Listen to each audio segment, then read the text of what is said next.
the sealing technique takes effect. Both Yong Yong and Munchen be trapped inside two large red pills. Inside the pills, their bodies remain frozen. They cannot move at all.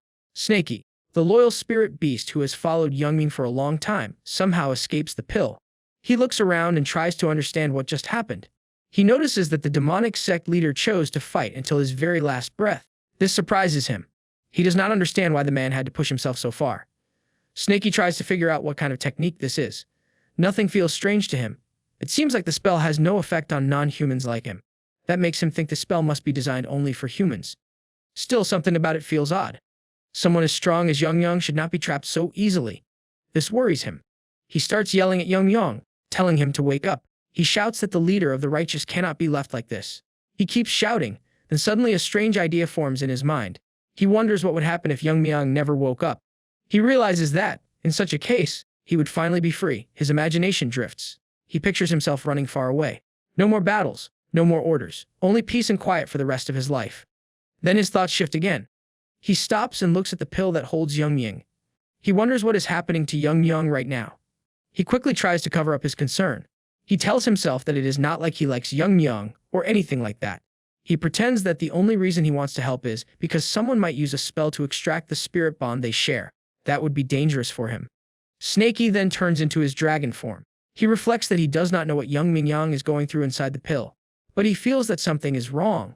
He says to himself that Yong Yong must wake up soon. They are getting close to the central plains, and danger will follow. Since turning into a dragon, many changes have happened inside Snaky. His body is different now. A strange space exists inside him, wide and deep beyond measure. He cannot fully explain how it works. He looks at the red pill holding Yong Yong. Without waiting any longer, he opens his mouth and swallows it. Snaky looks at the other red pill, the one holding Munchen. He starts to wonder if he should take that one too. But then he remembers something important. Munchen is not someone to take lightly. Even Yong Yong was unable to defeat him. If a man like that were to break free in the Central Plains, the results could be terrible. The thought makes Snaky nervous. He decides that it is not urgent. There is no need to bring Munchen along right now. Yong Yong will understand his choice later. Snaky speaks to the red pill that is now in its stomach and tells it not to complain after Yong Yong wakes up. A moment later, Snaky turns and shoots off at full speed. He moves like a streak of light as he rushes towards Sichuan. In the Tang family estate, those who survived the battle are now receiving medical care. Wounded fighters lie in beds. Physicians move quickly between them, treating cuts, burns, and broken bones. One man who has just finished getting treated thanks the physician who helped him. He says he owes him again. The physician replies calmly, explaining that this is simply his duty. The injured man remembers something from before the battle. On his way to join the alliance, he stopped at the Tang family's estate. His body was hurt, and the Tang family kindly allowed him to use their medical ward. He still feels grateful for that kindness. During that visit, something else happened. When the family had heard that her son had gone straight to the demon sect's headquarters, her face filled with worry. She could not stay calm. She tried to be strong, but inside, her heart was full of fear. To the world, Yong Yong is the leader of the righteous alliance, but to his parents, he is still a son, a boy, someone they cannot stop worrying about. He wishes for the alliance leader to return safely. Meanwhile, in the poison hall, the family head is sitting alone with her hands on the table. She looks worried. She believes that her son is going through a late stage of puberty. Something about him has changed in recent months. She notices that as time passes, Yong Yong is becoming more reckless. His choices are bolder. He takes more risks. She supports his dreams. She believes in his strength. But at the same time, she feels him slipping away. She wants him to remember something simple. There are people behind him who care. People who wait. She hopes he thinks of them too. Just then, a voice from outside breaks her thoughts. She turns to her attendant and asks what is going on. He answers with a playful tone, telling her that someone has come to visit. He adds that the visitor is very pretty. She nods and says that he should let the guest in. Soon, a young woman enters the room. She is careful, but her presence is full of warmth. This is Tang Miso, the one Yong Yong secretly has feelings for. She bows respectfully and greets the family head. She then introduces herself. Hearing her name, the family head becomes surprised. She did not expect her son to have a connection with a girl like this. She studies Miso with new interest. Mison's eyes shine as she begins to speak. She explains that Yong Yong once saved her. At that time, she had lost all hope. Her meridians were blocked and she had prepared herself to die. But Yong Yong appeared and gave her life again. Since that day, she has always wanted to repay him, but the chance never came. Then today, while she was walking through the medical wards for a small errand, she overheard something. Some of the injured fighters were saying that Yong Yong had gone to face the demon sect alone. Hearing that, her heart became unsettled. She says that she cannot sit still anymore. Her body may be weak, but she still wants to help. She asks if there is anything she can do. The family head does not answer that question. Instead, she asks something else. She wants to know if Miso would call her mother. The question takes Miso by surprise. Her face turns bright red. She says in a quiet voice that it is not time for that yet. The family head laughs with joy. She tells her not to worry, that she was only joking. She adds with a smile that Yong Yong should have already introduced such a lovely girl if he had truly met one. Miso tries to speak.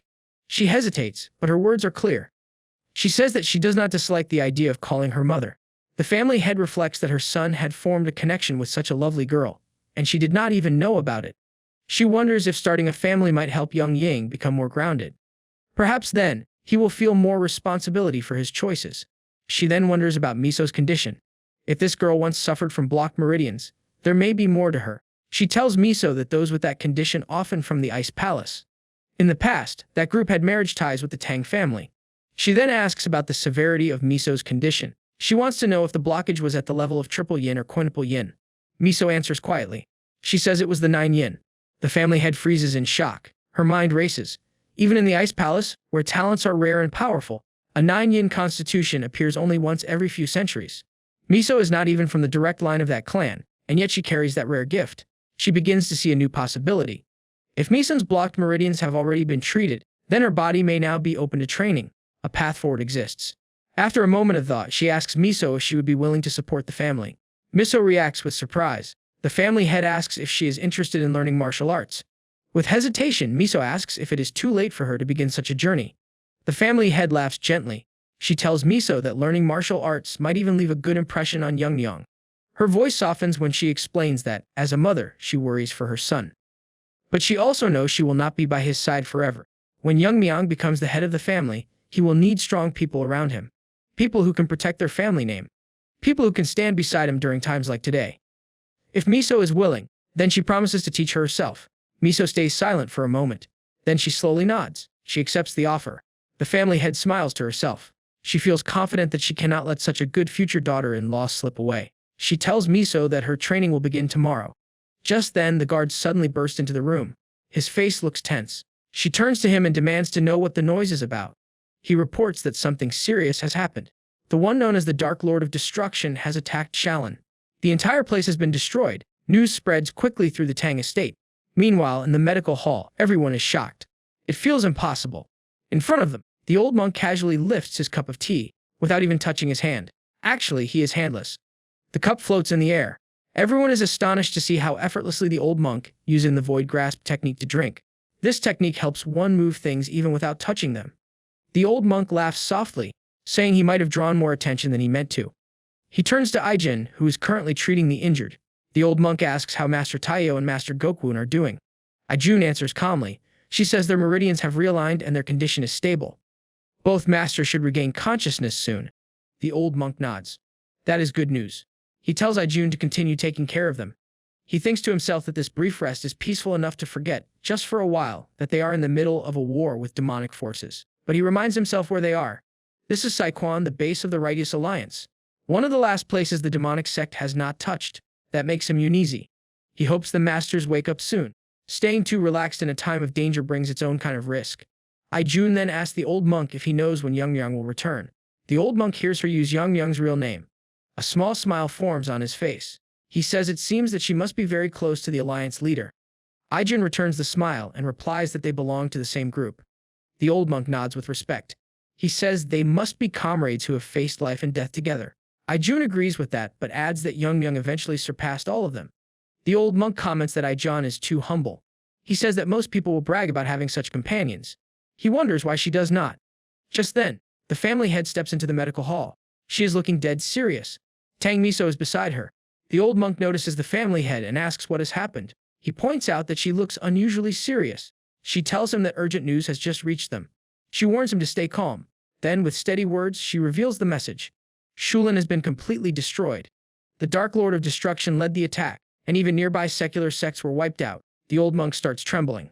The teacup slips from his grasp and shatters on the floor. He tells the family head that this must be a mistake. A joke taken too far. His voice shakes with disbelief. He reflects aloud. Shaolin has stood strong for 1,000 years. It is more than a temple. It is the home of Zen Buddhism. It has always been protected by the imperial court. The idea that it could fall in just a few days feels impossible. His energy flares. The pressure fills the room. He tells the family head to explain everything from beginning to end. If this turns out to be a false rumor, he will not let the insult pass without response. The family head stands still. She is cold and clear. She tells him the truth. The Dark Lord of Destruction was granted a non-interference treaty by the Peng family of Hebei. Even the imperial court agreed to stay out of it. With no resistance, the demonic forces moved directly against Shaolin. The old monk collapses to his knees. His breath grows shallow.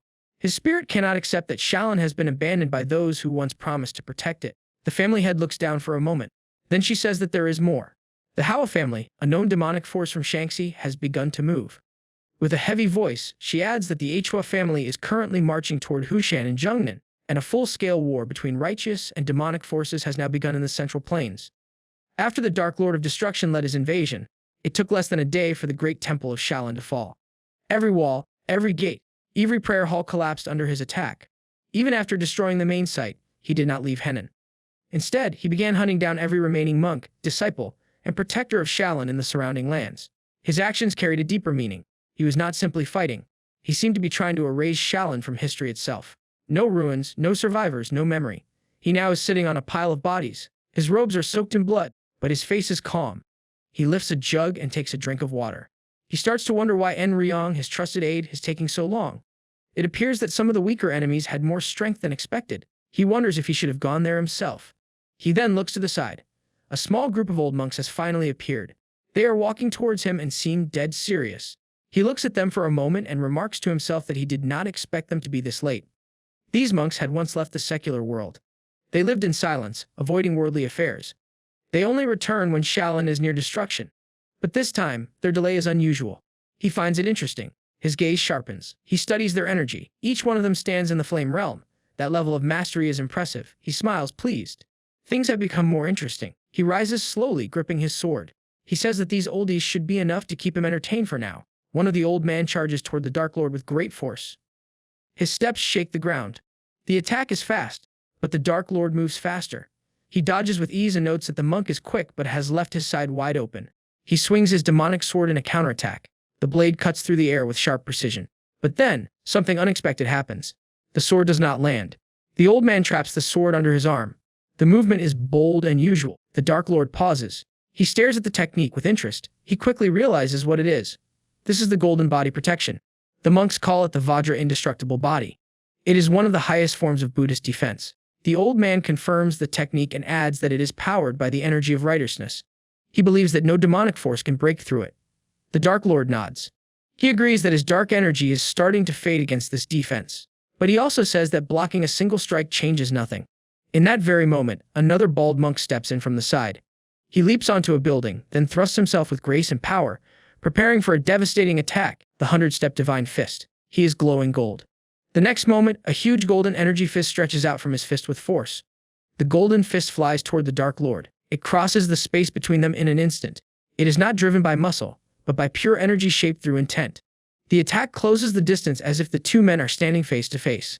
The sword of the Dark Lord is still locked in the old man's armpit, but the Dark Lord does not seem concerned. While his one hand remains on the hilt, his eyes are focused on the golden fist. He studies the energy behind the fist. He notices that it moves without any loss of force. It is just like a punch delivered in close combat. And just when the fist is about to hit him, the Dark Lord reacts. Even while being held back, he just lifts his hand and stops the golden fist with exact timing.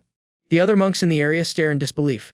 No one expected this. The Vajra-enhanced 100-step divine fist, a sacred attack filled with power and righteousness, has been completely stopped by the Dark Lord of Destruction without taking a step back.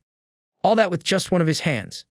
Energy begins to wrap around the sword held by the Dark Lord. He asks why the monks always talk about righteousness and intent. Their words feel meaningless to him. He wonders why martial artists waste time explaining techniques. To him, such explanations serve no purpose in battle. In the next moment, the Dark Lord pushes forward. His power surges. The sword breaks free from the old monk's grip. He steps back and says that none of this matters. It is enough to cruise the enemy with overwhelming strength. More monks rush toward him. Their movements are fast, and their attacks are filled with strong intent. The Dark Lord watches them and comments that their technique, negating distance through intent, is not so different from simply pouring energy into a strike and cutting hard. Without hesitation, he unleashes a move called Annihilation. In a flash, two monks fall lifeless to the ground. His sword does not stop. He compares what he just did to the style of the sword demons. Their way is simple. Strike, stab, kill. He questions if that is the true nature of martial arts. Their style feels raw but not refined. Still, he admits that if he swings his sword with the force 5 times, the result becomes just as effective as the 100-step divine fist. The monks around him freeze in disbelief. To them, his words make no sense. He speaks as if brute force alone can replace deep understanding. To increase power by just swinging harder sounds ridiculous. But then something changes. Energy begins to radiate from his body. It fills the area like heat from a blazing fire. The monks start to doubt. They wonder if he truly is human at all. His presence feels different. His strength seems to go beyond what any mortal can achieve. In this moment, he becomes the demon lord in their eyes. He swings again. The slash is so powerful that it cuts the main temple building in half. The walls crack. The roof falls. In that single swing, all the remaining monks are slain. The Dark Lord stands still, looking at the ruined hall. He sighs. He says that maybe he should have held back. He liked that building. Its shape and silence suited his taste. But now it is gone. Still, he has no regrets. He thinks that now he understands the feel of slicing through buildings. Next time, he plans to do it more cleanly. Just then, Yong Yong finally arrives at the battlefield. He steps forward with his group and speaks with a calm voice. He offers his apology to the Dark Lord, saying he regrets interrupting what looked like a moment of entertainment. The Dark Lord glances at him and says he is a bit late. Yong Yong replies that he just completed his extermination. His mission is now done. The Dark Lord notices a hand and asks Yong Yong about the gift he is holding. Yong Yong explains that it belonged to the monk who was meant to become the next abbot of Shaolin. That monk been gathering survivors to begin a counterattack. But now, they are all gone. Yong Yong says he eliminated every last one of them. The Dark Lord nods with approval. He tells Yong Yong that there is nothing left to do in Henan. Their work here is finished. He then asks about the situation in Shaanxi. Yong Yong responds that after the troop deployment ceremony, Jum departed together with the first demon and the demon blade. Their forces have already moved out. The Dark Lord turns to Yong Yong and asks if he feels restless. He wonders if Yong Yong is bothered that Jim and Ho might gain all the credit before he gets a chance. Yong Yong replies with emotionless words. He says that he gave up personal desires long ago. He adds that both he and Jum move only as extensions of the Dark Lord's will. They act only as his limbs. But the Dark Lord smiles and says something unexpected. He tells Yong Yong that maybe it is fine to feel a little greedy. He says that perhaps Yong Yong will have a chance to shine as well. These words catch Yong Yong off guard. He is shocked for just a moment. Then he lowers his head. The Dark Lord turns away. He says they have spoken enough for one day. Now it is time to return. Without looking back, he begins walking away. Shaolin, the sacred temple that stood at the heart of Murim for over 1,000 years, has now fallen. Its entire lineage has been wiped out. This shocking news travels fast and reaches the Tang family in Sichuan before the day ends. The Righteous Alliance, which had already set up a base in Juxian, receives the message soon after. Their camp had been established before the news of Shaolin's invasion spread. At this point, their position is blocked. They cannot even try to send reinforcements to Shaolin. The reason is clear. The Hua family of Shaanxi has already begun their official troop deployment ceremony. In this difficult moment, Jigel Changshan, the military strategist of the Righteous Alliance, must act. He must make the right move. After analyzing the situation, he comes to a decision. He sends 2 trusted fighters, Okyang and Hakwun, to the sects of Mount Hua and Zhongnan. Their task is not simple. They must convince the 2 great sects to join hands and stop the Hua family's army from advancing. Mount Hua and Zhongnan both belong to the righteous path in Shaanxi. However, their relationship has never been smooth. They rarely cooperate. Even so, there is hope. The leaders of both sects have already reached the 3 masters level in the fire realm. Their power is no longer in question. If they combine their strength, they should be able to stop the Shaanxibo family's movement. Even more promising, there is a new talent in Mount Hua. A young disciple has recently reached the fire realm as well, showing skill far beyond his age. Together with Okyang and Hakwun, the writer's side now has 5 experts at the level of 3 masters in Shaanxi. That number is not small. The Iqua family has 2 elite fighters known as the Extreme Demon Masters. Their strength is great, but they are not like the Dark Lord of Destruction. They do not reach that terrifying level. If the righteous forces can confront these 2 directly, then there is still hope. In this battle for Shaanxi, there is no reason the righteous side must lose. In Mount Hua, Okyang stands before the sect leader, a stern and proud woman with deep eyes and sharp words. He tries to explain the urgency of the situation. He speaks of the danger moving toward them, but the sect leader shows no interest. She says that she has already heard everything. So far, the Shaanxi forces have not crossed any lines. No land has been taken. To her, charging now feels like attacking shadows with sticks, like dogs barking without cause. Okyang keeps his posture firm. He expected resistance. He knows this meeting would not be easy. Still, her reaction is sharper than expected. Her face twists slightly at the mention of Zhongnan. The very name seems to stir her anger. His mind goes back to the past. A memory rises. During a peaceful gathering meant to build friendship between sects, the Zhongnan scholars had mistreated her. They had pushed her boundaries. She responded with strength, defeating all of them. That event became the spark. Soon after, the Zhongnan leader retaliated against Mount Hua. Since then, the two sects have traded blows and grown cold. Resentment has only deepened with time. Ok Yang speaks again. His voice remains respectful but firm. He tells her that there is no more room for grudges. The Namgung family has already fallen. The Dark Lord of Destruction crushed their head. Now he has struck Shaolin as well. Delay means death. Personal history cannot matter now. The sect leader lowers herself into her seat. Her shoulders remain tense. Her hands grip the armrests. The fire in her eyes has not dimmed, but something inside her begins to shift. Just then, her most trusted disciple, Yong Yong, steps forward. He asks her gently if he may be allowed to speak. The sect leader turns her head toward Yong Yong. Her eyes rest on the disciple she raised with great care. He is her pride, her most trusted student, and the youngest in Mount Hua to ever reach the fire realm. Yong Yong steps forward and begins to speak, acting as the voice of his master. He tells Ok Yang that he understands his teacher's caution. In his view, Shaolin is a 1,000-year-old temple. It would not fall so easily. He says that they should also think about another possibility. Maybe the Dark Lord of Destruction has already been defeated. Ok Yang responds with firm words. He says that waiting for results is a dangerous mistake. He warns that such delays are no different from standing by while others die. He calls it complacency. If they wait until Shaolin is destroyed, there will be no one left to save. He asks whether the strength of the Dark Lord truly means Shaolin was weak. Yong Yong does not step back. A small smile rises on his face. He answers that perhaps Shaolin was defeated because they had grown weak, but Mount Hua is not the same. He says that if the enemy had chosen to invade Mount Hua instead, he would have shown them what true strength looks like. In his voice, there is pride. He adds that it is almost a shame they did not come. Ok Yang remains quiet for a moment. His thoughts turn inward. He remembers what he knows about Yong Yong. The boy is indeed a rare talent. To reach the fire realm at such a young age is almost unheard of. In the past, Ok Yang would have felt comforted by this confidence. He would have believed in those words. But now his mind turns to another. He recalls his meeting with Yong Yong. The comparison is sharp. Against Yong Yong, Yong Yong feels like an ant. They may be similar in age, but their presence is from different worlds. Ok Yang lets out a quiet sigh. He tells himself that Yong Yong still has a long way to go. He needs time. Only then will he truly understand what power and maturity mean. The sect leader looks at Ok Yang and tells him with pride that there was a time when she believed her disciple might one day rival the leader of the Black Death Alliance, or even the Dark Lord of Destruction himself. She says that if the Zhongnan sect is truly that desperate, then they should come to Mount Hua. She says they should kneel, not speak. Only then will Mount Hua consider hearing their request. Ok Yang gets up from his seat and turns back.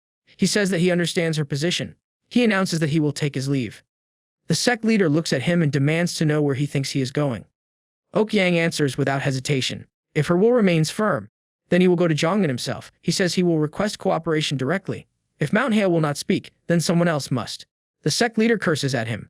Her anger boils over, but Ok Yang tells herself that if she cannot change her decision, then there is no point in holding him back. Ok Yang reminds her that he did not come here as a representative of Mount Hua. He came as an envoy of the Righteous Alliance. Her expression hardens. She says that he has grown arrogant and deserves a good beating. Suddenly, a sharp wave of demonic energy sweeps through the mountain. Both of them turn toward the direction of the surge. Their senses sharpen. Without a word, they rush outside. The sect leader draws her sword. She demands to know what is happening. The sect leader freezes the moment her foot touches the courtyard ground. Her eyes widen. A wave of disbelief spreads across her face. Her disciples are lying everywhere. Some are unconscious, others groan from pain. None of them are able to stand. Their robes are torn, their faces bloodied. In the center of the chaos, two figures remain standing. Both radiate dense, violent energy. Their presence is overwhelming. One of them is Bukang Hyern, known across the land as the Demon King of Hell. The second is Bakery Chong, the nameless demon subjugator. These two are not ordinary fighters. Their names are enough to make seasoned warriors hesitate. They belong to the highest class of demonic power. Bukang Hyern is smiling cruelly. He looks around at the fallen warriors with contempt. He says that the righteous faction has grown weak. He mocks them. None of them are good even enough to warm up with. No courage, no strength, no real training. He says they have relied too long on rank and position, becoming proud and lazy. The sect leader steps forward and yells. She curses them and demands to know who they are and where they come from. Bukang Hyern turns toward her. He notices the shift in energy. Ok Yang and Yong Yong are now present beside her. He smiles. and with a mocking politeness says that this group feels a bit different. Stronger, more interesting, he decides to make a proper introduction. He declares that they are the honor guards of the Hua family. Okyang cannot believe it. The name Hua family strikes hard. He did not expect them to act this quickly. Bukung Yan strokes his mustache with slow fingers and with a cold smirk he says that they will not waste time. They are here with a clear purpose, and the command came from Madame Hua Yam-jung herself, the matriarch of the demonic path. Under her will, Mount Hua must be wiped from existence. The entire sect must be annihilated. And that was it from today's video. I hope that you liked the video, and if you did, hit that like button as the goal for today is 1500 likes. Comment next part down below to see what happens next. Also, consider subscribing with the notification bell on to get notified as soon as a new video drops onto the channel. You can also join the channel to support me financially and watch videos before public release. I'll meet you in the next video. Until then, thanks for watching.